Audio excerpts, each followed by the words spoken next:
Good morning, guys, and welcome to Beard Manners. Today I'm going to be talking to you about my beard, how I started and why I started to grow a beard, and why I keep my beard and why I love my beard so much.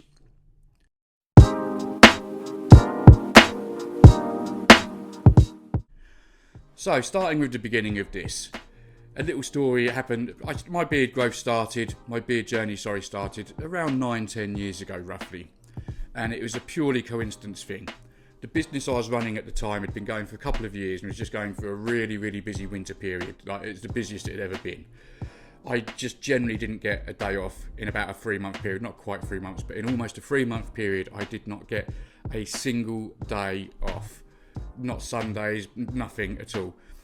So it just a pure laziness. It's the most honest I can be. I just didn't get a chance to shave my hair. I didn't shave my beard or trim my beard. I didn't trim anywhere. I was literally getting home, showering, eating, and carry on working, sleeping, getting up and doing it again. So anyway, it comes to our Christmas shut-off period. And as we're handing out some thank yous to the staff and bonuses or beards and whatever we're doing, literally all the staff have got beards because they've all been working their backsides off as well. Like I say, we'd all just not really had much of a break.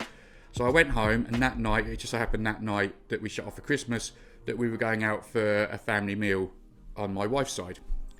So as a bit of a joke, she was getting some of the kids ready, getting herself ready. I'd literally just walked in the door, went to have a shower, and I cut my hair off because I've always been, before the beard, as an adult I've always been just a pair of clippers, 0.5, all over my head, all over my face. That's it. I liked convenience. I didn't want to worry about getting gels in my hair. I never really went for the pretty boy thing. I just obviously naturally had it. But I might find a pretty boy picture of me somewhere on Facebook. But yeah, so again, as I got older, I just wanted convenience. So that's how I always was. So when I got home from work this day, I got my clippers. I'd done the typical 0.5 on my head, shaved my hair. And just for a joke, I left the beard on to go and show my wife. So I started to shower up, went in the bedroom to act as though I've had a shower, and just walked in the room, and I was like, what do you think? And she laughed to start with, and then as she looked, she goes, actually, that really suits you. That looks quite good. And it was quite short. This was a few months of growth. It wasn't anything fantastic. It was nice and thick, but it was quite short. It wasn't even an inch. And because she said that, it got me to thinking. So I went and had a look in the bathroom. I'd done a tiny bit of trimming on the sideburns, but not enough, not much. I did go out that night looking like I had lamb chops on the side of my face, in fairness. But yeah, I decided to keep the beard and give it a go. So we went out for this meal. I got a few compliments, a few comments. Felt a bit uneasy about it because I'd never had a big beard before. I remember when I was young, my dad often had a beard. It was always okay. But yeah, so I decided to stick with it. And as a lot of us do, I'm sure a lot of guys can relate to this. I made lots of mistakes over the years. I'd trim off too much here, or I'd get something wrong there. So it kind of sat at a reasonably trim length for quite a long time. But I grew to really, really like it. And then I started to slowly get into the beard care side of things. Again, my wife, she bought me a beard oil calendar from No Bros.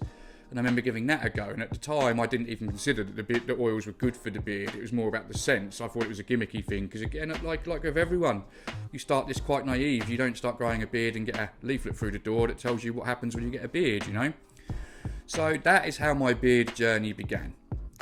From there, I went through different stages of beard. And the reason this started to happen is because what I found, and it took me a while to realise this, but growing a beard, having a beard, it gave me a lot of confidence.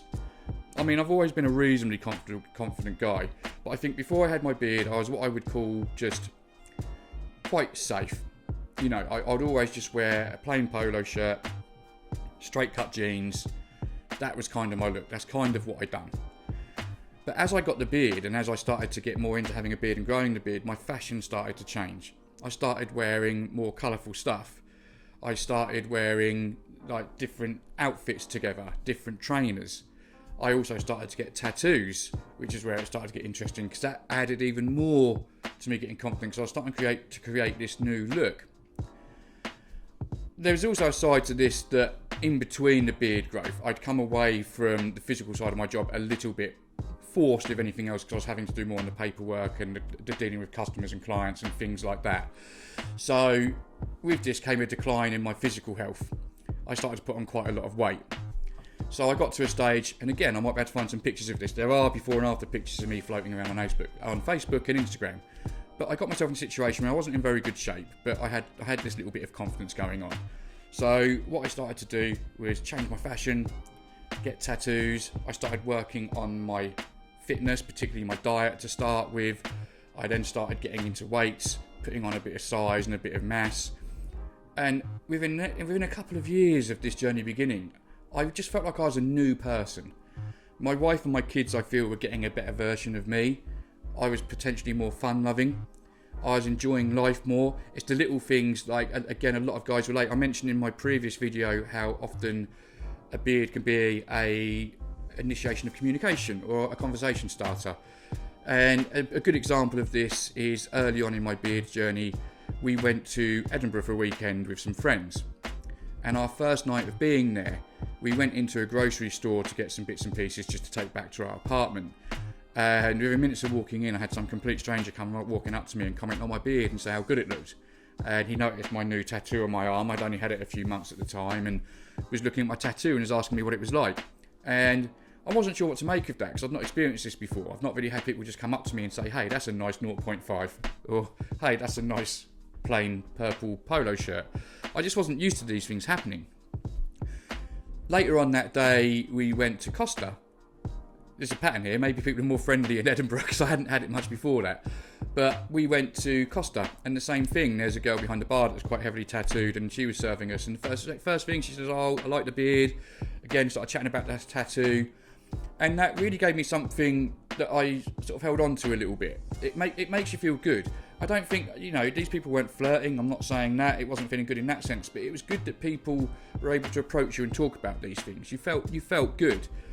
And, as I came back home, I did start to notice more of this stuff. People making comments like, nice beard as you walk past. I remember we'd go on jobs. A lot of the staff, like I say, ended up having beards from this as well. So it would get jokes like you should call yourself bearded removals and things like this. So, that's the start to my beard journey. And I fell in love with all this stuff quite quick. It makes you feel good about yourself. And like I say, everything else I'd done with it, because I felt good about myself, I got that encouragement to eat better, exercise and everything else. So from there, I've started to get more confident with the beard as well. I'd slowly grow it a bit more, or not grow it quite as much. I'd trim it back. For a long, long time, I kept it at the 3 to 4 inches kind of mark. And I was comfortable with that. I didn't really start growing my beard until I got into beard manners. I suppose because with the job I was doing, I was very face on all the time. And I don't have an issue with beards and tattoos. I'm not that kind of a guy. My wife says this about me quite a lot. One of her favourite things about me, I think, is that I don't judge anyone separately on appearance, on stature, on what they do, on what they earn. For me, everyone's equal. There's no difference in anyone. But at the same time, I've got common sense. And this is going back nearly 10 years ago. So it was at a stage where I think some people did frown upon it a little bit. But then starting this, it becomes more that, let the beard grow, because now I'm a walking advert for my own product. So that is basically how my beard journey began and how I got into it. There's lots of other things I love about this. Something I haven't mentioned, but I bring up quite a lot, is the bearded community. If you're new to a beard, you might not know much about this. Maybe if you've had a beard for a while, you might not know much about it. But it's something that if you're not in it, get yourself involved. There's so many beard groups on Facebook, Instagram and things like this that it'd be really silly to not get on and join them, because, they're such a good bunch of guys. I started looking shortly after my wife bought me the Mobros calendar because I was intrigued about this oil. And I didn't find that it made my beard feel much difference. No offence to the brand, but I just didn't. It might have been so just in small testers, which we do. But the testers are just for sampling scents, so they might have been the same. So I started asking questions about this stuff, and then I started finding this whole deeper world of beard and beard care, which I've got to say, it did go on to improve my beard. Some brands I found to be better than others, some scents better than others, but it was a help, and this is why I started joining these groups. But what I noticed is that with not being in there very long, it didn't take me long to see this, that the beard groups weren't primarily about beard care. They were good with mental health. They were good with just initiating general chats. Some are different to others. Some groups I'll join, and it ended up that they were more of a club. So, you get on here, you think it's a group, but it's almost like an initiation to become a prospect for a club, which isn't quite the same. That's good if that's what you're looking for, but just do this research when you're joining the groups. And I got a lot from this. You know, something I've never hid from the public is that my wife and I went through a very difficult time. There's a podcast coming up with me shortly in a few weeks, which I believe is going to delve into that. There is a podcast with Talking Dad, so feel free to look them up where it comes up a little bit as well. Because I don't hide it, but this isn't the video for that. But yeah, I went through this difficult stage with my wife, and I was trying to be the typical man, rightfully or wrongfully. I'm not saying anything on this. This is personal choice with life. But my goal was to try and be the rock for my family and my kids, which was, I didn't realise, but it was causing lots of damage to me. And they weren't asking that of me. It's a role I took on myself, and I felt it was the right thing to do. I feel that I did help. But I had to figure out ways to sort myself out because I was severely damaging myself with this. And I was putting myself far down the pecking order. Again, I'm not saying my family and wife were doing that, but I was to myself. So I tried reaching out to some of my friends and some family, but you found that the most honest I can be is I don't know the reasons. I've never asked. I'm assuming that I didn't get hardly anything back. You know, people would ask and say, I hope you're okay, and that was kind of it. If I started opening up, people couldn't handle it. And I don't know if it's because it was a closeness to home, or the most honest I can be, something I think I've learned with this, with my mindfulness and positivity, is I think that people that haven't been through something that's quite traumatic, I think their version of a difficult life or difficult times is very different to those of us that have been through something that's really difficult. It's definitely an eye-opener for me. Blown tyres, a missed bill, you know, someone driving into the car, having to move house. I don't find those things a problem anymore. That you know, they're just little issues. They're not the end of the world. And I think that's what maybe some of it was. But what I did do, because I was struggling so much, I was hitting the gym hard, because I found that helped a little bit. But even with that, when I was in the gym, I was just getting so emotional. I was borderline getting angry, which wasn't good. So I reached out on one of these groups, and it was so reassuring because within minutes of me doing this, my inbox was just pinging like crazy. It's guys I've never met, never spoke to. I was getting messages along the lines of, hey bro, my name's such and such. This is my phone number. If you're feeling low, if you need someone, just give me a call. I'm always there. It was people saying, I'm not too far from you. If you need to talk, I can come to you. You can come to me. And it's just lots of that went on. And it's no joke to say I had dozens upon dozens of these. To the extent that I'll never forget it. I was in my lounge and I literally broke down. I felt so reassured, and I was like, there's actually help out there. I didn't want to go down the therapy route because I've got other things that have happened I didn't want to get dug into because it wasn't right. I wanted to talk about what was relevant time-wise for me. I didn't want everything coming out. I knew that wouldn't have helped. And that just felt so good. And from that day, I fell in love with the bearded community, so to speak. And you'll see a lot of reviewers mention this about me without blowing my own trumpet, because I'm not like that. I'll joke about it. But, you know, I am very passionate about the beard community. On most of my podcasts and interviews, I say this all the time. One of the ones that are coming up, when they came into the shop to ask me, I outright said, they said, do you want to include beard manners? And I said, look, that doesn't have to happen at all. This is your podcast about mental health. That's what I'd like to focus on.